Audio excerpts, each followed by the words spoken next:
If your life feels overwhelming, chaotic, or just off track, this video might be the reset you didn't know you needed. For centuries, Stoic thinkers like Marcus Aurelius and Epictetus faced war, betrayal, and loss yet remained calm, focused, and unshakable. How? They followed principles most people today have forgotten. In this video, we're diving into 11 Stoic street strategies to help you master your mind, sharpen your actions, and build the kind of life that doesn't break when the world does. Watch till the end because the final strategy could be the one that unlocks everything. Let's begin. 1. Start with yourself. You can't pour from an empty cup, and if you're constantly running on fumes, it's not a personal failure. Life is demanding. Stress piles up, emotions flare, and motivation fades. But here's the truth.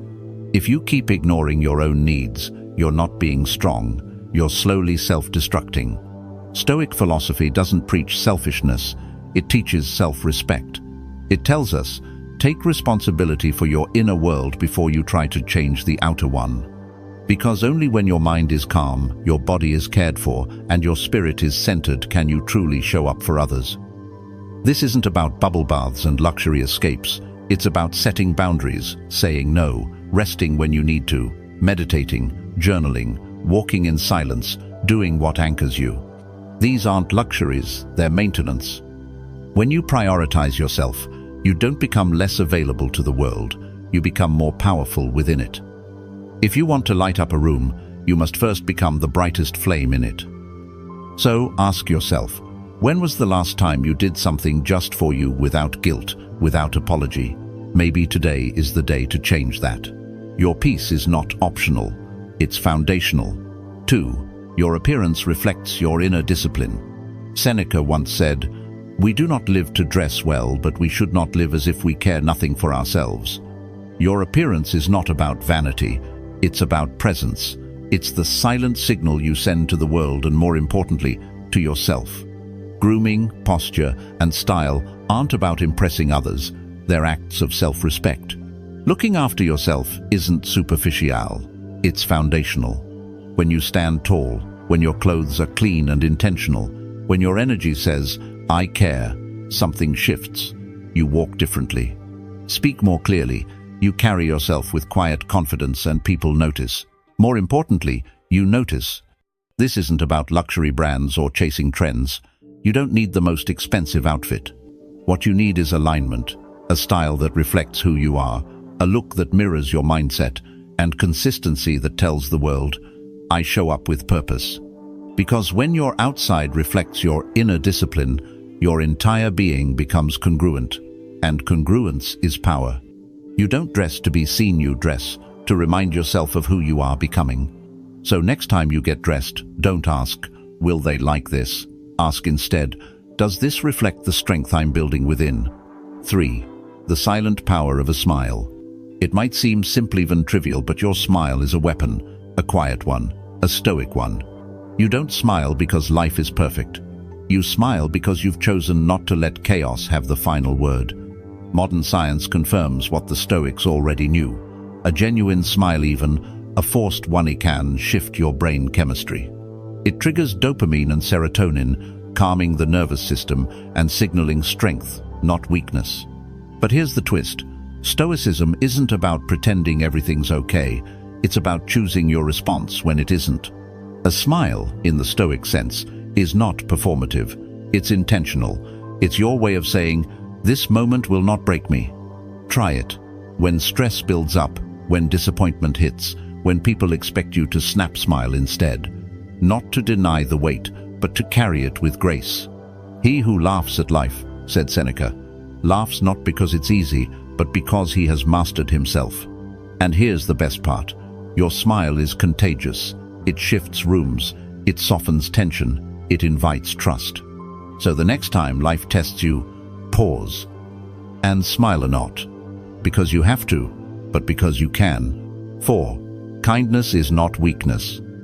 Being kind doesn't mean being a doormat, and saying no doesn't make you unkind. These are truths the Stoics understood deeply. In a world that confuses people-pleasing with compassion, Stoicism offers clarity. You can be kind and still protect your peace. You can care for others without sacrificing your sanity. True kindness is rooted in strength. It's the ability to remain calm when provoked, to speak gently when others shout, to walk away with grace rather than explode in anger. But it's also the strength to say, "This is my line, and you may not cross it." Marcus Aurelius wrote, "Be tolerant with others and strict with yourself." That's Stoic kindness. It's not passive, it's principled. So if someone drains you, manipulates you, or constantly tests your patience, yes, wish them well, but wish them well from a distance. Setting boundaries is not cruelty, it's self-respect. It's choosing to preserve your energy for what truly matters, your growth, your peace, your mission. And remember, you don't owe everyone access to your time or your heart. Give freely, but wisely. Your kindness should uplift, not exhaust. Stand firm, speak softly, and never confuse silence with surrender. 5. Calm is a superpower. When the world spins out of control, your greatest weapon isn't forseat's composure. Stoicism teaches one essential truth. You cannot control everything that happens to you, but you can always control how you respond. That power, the power of restraint, of inner stillness, is rare. And in a chaotic world, it makes you unstoppable. Anyone can react, anyone can panic, shout, or blame, but the Stoic pauses. He breathes. He sees the storm for what it is and decides to be the eye of it. Next time pressure mounts, try this. Breathe in for 4 seconds, hold for 4, exhale for 4. Again, slowly. What you're doing isn't just calming nerves, you're reclaiming control of your nervous system. You're sending a message to your brain. I am not at the mercy of this moment. Epictetus said, "It's not things that upset us, but our judgment about them." Shift your judgment, reframe the chaos. Ask yourself, will this matter in 5 years? Most of the time it won't. Calmness isn't weakness. It's the quiet confidence of someone who knows they've trained their mind to hold steady while everyone else shakes. Master this, and the world will come to you for strength. 6. Live by values, not by expectations. Whose life are you living? If your goals were handed to you by your parents, your peers, or social media, it's time to pause. Because no amount of external success will ever bring peace if it betrays your inner truth. Stoicism teaches that real freedom begins when we stop chasing applause and start honoring our core values. What matters most to you, not to them? Is it freedom, growth, integrity, simplicity? When you define your values, they become your compass. They guide your choices, ground you in chaos, and remind you what's truly worth fighting for. Marcus Aurelius wrote, "If it is not right, do not do it. If it is not true, do not say it." That's living by principle, not popularity. It takes courage to walk a path that doesn't impress the crowd, but the most meaningful paths never do. They demand solitude, introspection, and the strength to say, "This is my course." Forget the highlight reels. Forget the pressure to be impressive. Be real, be intentional, be aligned. When you live by your values, you may not always be understood, but you will always be whole. And that wholeness, that's what Stoicism calls virtue. 7. Stand firm in what you believe. In a world constantly shouting, "Be like us," the rarest act of courage is to simply be yourself. Everywhere you look, someone is trying to sell you a new belief, a new trend, a new version of success. But Stoicism reminds us, strength comes from within, not from external approval. Know what you believe, know what matters, and then stand there, unshaken. Epictetus said, "If you want to improve, be content to be thought foolish and stupid." Why? Because standing alone in truth will always look strange in a world addicted to conformity. You don't need to argue. You don't need to raise your voice. Let your actions speak. Let your consistency become your loudest statement. Live your values not just when it's easy, but especially when it's hard. And yes, sometimes you'll walk alone. That's okay. Integrity often travels solo. But here's the paradox. The more you honor your truth, the more you inspire others to do the same. You become a lighthouse, silent, still, and impossible to ignore. So plant your feet, know your principles, And when the world tries to shake you, smile gently and stay grounded. Because a calm soul on a strong foundation is immovable. 8. Humor is a form of courage. Life can be heavy, but you don't always have to carry it with a frown. The Stoics, despite their reputation for seriousness, understood the quiet power of laughter. Not the loud, empty kind, but the kind that comes from perspective. The kind that says, "This too shall pass," and maybe even make a good story later. Humor isn't a way of avoiding pain. It's a way of standing face to face with it and saying, "You won't break me." Seneca once said, "He who laughs at himself never runs out of things to laugh at." Why? Because self-awareness disarms ego, and when ego steps aside, peace steps in.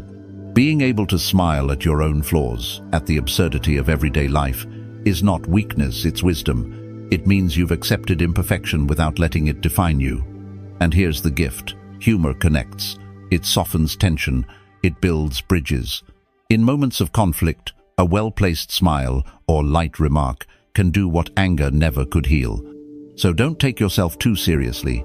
Take your purpose seriously. Yes, but learn to laugh along the way.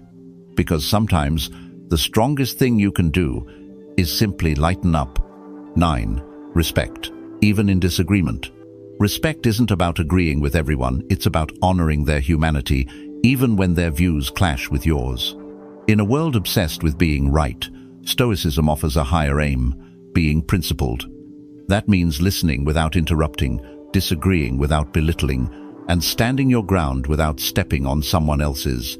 Marcus Aurelius wrote, "Whenever you are about to find fault with someone, ask yourself, what fault of mine most resembles theirs?" Respect starts with humility, the courage to admit you don't know everything, and the grace to see the dignity in someone you disagree with. It's not weakness, it's strength under control. Genuine respect shows up in the smallest moments. Showing up on time, remembering someone's name, saying thank you when it's not expected. These little acts build trust. They reflect not who they are, but who you are.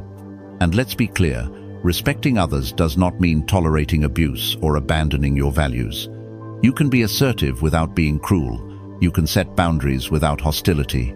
In the end, how you treat others, especially under pressure, is one of the truest measures of character. So lead with respect. Always, not because they deserve it, but because you do. 10. Set boundaries without guilt. If you don't define your limits, someone else will define them for you. And when they do, you'll find yourself exhausted, resentful, and stretched thin, wondering where your peace went. That's why Stoicism urges us to protect our inner world fiercely, starting with one simple truth. You are not obligated to be available to everyone all the time. Setting boundaries isn't rude, it's wise. It's not about building walls, it's about building clarity.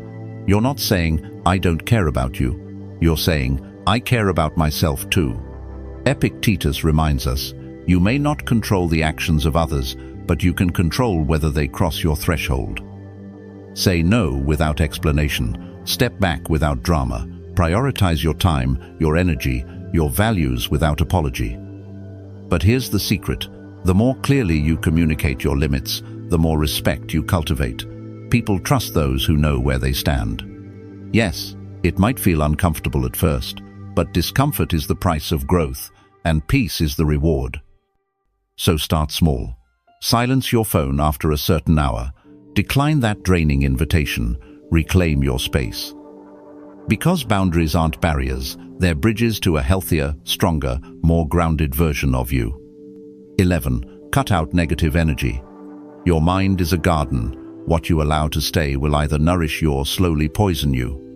Negative energy comes in many forms: toxic people, self-destructive habits, chaotic environments, even the voice in your head that whispers, "You're not enough." But Stoicism teaches us one powerful truth. You don't have to invite that voice in for tea. You may not be able to eliminate all negativity, but you can control what you tolerate. Start by auditing your surroundings. Who leaves you drained after every conversation? What habits waste your time and numb your clarity? What thoughts do you keep rehearsing that have no place in your future? Marcus Aurelius said, "The things you think about determine the quality of your mind." Let that sink in. Declutter not just your home, but your digital space. Replace doom scrolling with a walk. Distance yourself from cynics. Challenge the inner critic. Choose silence over noise, solitude over chaos, meaning over drama. Because every ounce of negativity you remove creates space for clarity, peace, and momentum. Protect your energy like it's sacred because it is. And remember, the lighter your load, the farther you'll go. Conclusion. Stoic philosophy isn't some dusty relic of the past, it's a living compass, quietly guiding you through the chaos of modern life. Pick just one of these 11 strategies. Practice it today. Repeat it tomorrow. Over time, those small actions will build something powerful, a life of clarity, strength, and peace. If one idea in this video spoke to you, share it in the comments. Let's grow stronger together. And if you found this valuable, consider liking, subscribing, and joining our journey. Because Stoicism isn't just a philosophy, it's a habit. And this is the Stoic habit.